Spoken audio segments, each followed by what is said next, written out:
మీ తెలుగు నేస్తం Telugu stop app వెంటనే play store, app store లో డౌన్లోడ్ చేసుకోండి. ప్రతిక్షణం అన్ని తెలుగు వార్త విశేషాలతో పాటు మీ లోకల్ ప్రాంత వార్తలు కూడా సులభముగా తెలుసుకోండి. ప్రత్యేక తెలంగాణ ఏర్పడిన తర్వాత ఇటీవల మూడోసారి అసెంబ్లీ ఎన్నికలు జరిగిన సంగతి తెలిసిందే. ఈ ఎన్నికలలో ప్రధాన పార్టీలు ప్రచారంలో భారీ ఎత్తున దూసుకుపోయాయి. ఎవరికి వారు జనాలకు భారీగా హామీలు ప్రకటించడం జరిగింది. కానీ ఆఖరికి తెలంగాణ ప్రజలు కాంగ్రెస్ పార్టీకి పట్టం కట్టడం జరిగింది. దీంతో డిసెంబర్ 7వ తారీఖు తెలంగాణ మూడో ముఖ్యమంత్రిగా రేవంత్ రెడ్డి ప్రమాణ స్వీకారం చేయనున్నారు. గురువారం హైదరాబాద్ ఎల్బీ స్టేడియంలో జరగనున్న ఈ ప్రమాణ స్వీకార మహోత్సవానికి కాంగ్రెస్ పార్టీకి చెందిన అగ్ర నాయకులు, ఇతర రాష్ట్రాల ముఖ్యమంత్రులు పాల్గొనబోతున్నారు. ఇదిలా ఉంటే తెలంగాణ రాష్ట్రంలో మరోసారి ఎన్నికల సందడి మొదలు కానుంది. విషయంలోకి వెళ్తే వచ్చే ఏడాది జనవరి, ఫిబ్రవరి మాసంలో పంచాయతీ ఎన్నికలకు అధికారులు ప్రక్రియ ప్రారంభించారు.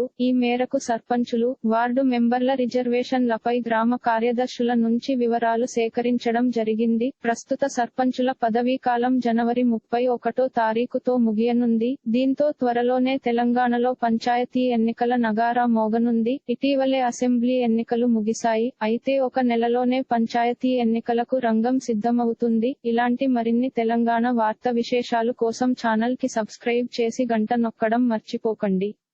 ఈ వీడియోని తోటి మిత్రులకి షేర్ చేయండి. మీ అభిప్రాయాన్ని కామెంట్ లో తెలపండి.